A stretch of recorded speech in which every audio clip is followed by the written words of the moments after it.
On the afternoon of April 30th, 1945, Adolf Hitler walked into his underground study and a heavy steel door locked behind him. Shortly after, a single gunshot echoed through the concrete hallway. The discovery made inside that room immediately triggered a global mystery that would consume historians and intelligence agencies for decades. Today, we are going underground to examine the final hours of the Third Reich.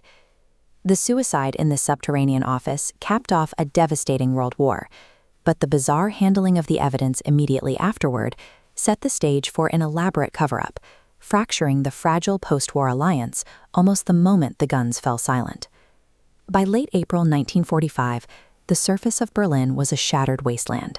Allied artillery and relentless bombing had reduced the capital to rubble and ash. To survive the onslaught, Hitler retreated 28 feet beneath the Chancellery Garden. As this cross-section schematic shows, the Führer bunker was a two-level, heavily reinforced subterranean fortress capped by nearly 10 feet of solid concrete. But that concrete could only delay the inevitable. The Soviet Red Army had advanced to within roughly a single mile of the bunker, effectively surrounding the compound. Escape was mathematically impossible. The dictator, who once boasted of a 1,000-year Reich stretching across continents, found his empire reduced to a damp 3,000-square-foot concrete cage, violently vibrating with the sound of incoming shells. Down in the bunker, the psychological breaking point arrived on April 28th.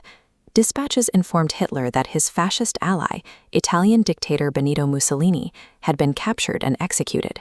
Mussolini's body had been strung up by the heels in a Milan plaza and mutilated by angry crowds. Hearing this, Hitler became utterly terrified that the advancing Soviets would capture him alive and turn his corpse into a public spectacle. Shortly after midnight on April 29th, he took swift action. He hastily married his longtime mistress Eva Braun in a small map room, then immediately sat down with a secretary to dictate his final political testament. He also needed a foolproof exit strategy. Heinrich Himmler, the head of the SS, had secretly tried to negotiate a surrender with the Allies. Hearing of this betrayal, Hitler spiraled into paranoia, convinced the cyanide capsules supplied by his SS doctors might be fake. To verify the poison was lethal, he ordered his physician to crush one of the glass ampules in the mouth of his beloved German shepherd Blondie. The dog dropped dead instantly. With the poison confirmed, the last illusions of military victory evaporated. Driven by isolation and the sheer terror of public humiliation, Hitler finalized a grim, clinical procedure to destroy himself and his new wife. At 2:30 in the afternoon on April 30th, Hitler emerged from his quarters. His eyes were glazed and his hands trembled as he walked down the line of his remaining staff, shaking hands in total silence, before retreating back into his private study. At 3:30 p.m., a single gunshot cracked through the heavy door. When Hitler's valet and his secretary finally entered the room, they were immediately hit by the sharp smell of burnt almonds, the distinct chemical signature of hydrogen cyanide. Eva Braun lay lifeless on the sofa, having bitten into a poison capsule. Hitler sat slumped next to her, bleeding from a self-inflicted gunshot wound to his right temple. Following his strict pre-written orders, SS guards wrapped the bodies in blankets and hauled them up the emergency stairs. In the bombed-out crater of the Chancellery Garden, they doused the corpses in petrol, tossed a burning rag, and reduced them to ash. Hitler intended this fiery cremation to erase his physical existence from history. Instead, the lack of an identifiable body gave his surviving enemies the perfect raw material to engineer a massive geopolitical conspiracy. With the dictator dead, the crumbling German state fell into the lap of his designated successor, Grand Admiral Karl Dönitz. Knowing the war was lost, Dönitz tried to play the Allies against each other. He offered a partial surrender to the United States and Britain, hoping to keep his eastern armies actively fighting the Soviets to avoid brutal captivity.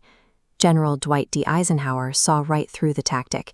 He flatly refused any fractured peace deal, forcing the German High Command to sign a total, unconditional surrender in France on May 7th. When news of the French signing reached Moscow, Joseph Stalin was furious. He deeply distrusted the West, suspecting they might accept a separate peace deal and betray the Soviet Union. To assert absolute dominance, Stalin forced the German commanders to repeat the entire process. The very next day, a second, highly publicized surrender ceremony was staged in Soviet-controlled Berlin. The end of the war in Europe was supposed to be a unified triumph. Instead, this jagged two-part surrender process exposed the deep, active political fractures of the emerging Cold War. Stalin quickly realized that the ambiguity of Hitler's death offered him a highly effective geopolitical weapon. If the public wasn't entirely sure the dictator was dead, Stalin could keep his own populace on edge and cast continuous suspicion on his Western allies. The Soviet propaganda machine kicked into high gear. They actively seeded disinformation across the globe, publicly floating rumors that Hitler had secretly escaped on a U-boat to Argentina or was being hidden by the West.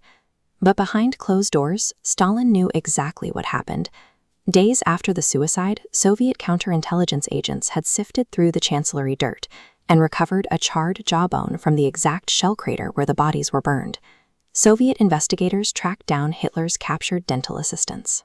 Looking at the exact matches in this forensic overlay, the assistants confirmed the 9-tooth solid gold bridge recovered from the garden perfectly aligned with the dictator's historical medical records.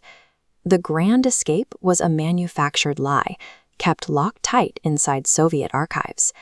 Adolf Hitler died exactly where he hid, locked inside a miserable, damp concrete box. But by suppressing that forensic truth, his ghost was effectively weaponized to divide the post-war world. Thanks for watching. If you want to dive deeper into the hidden mechanics of global history, hit subscribe and join us for the next explainer.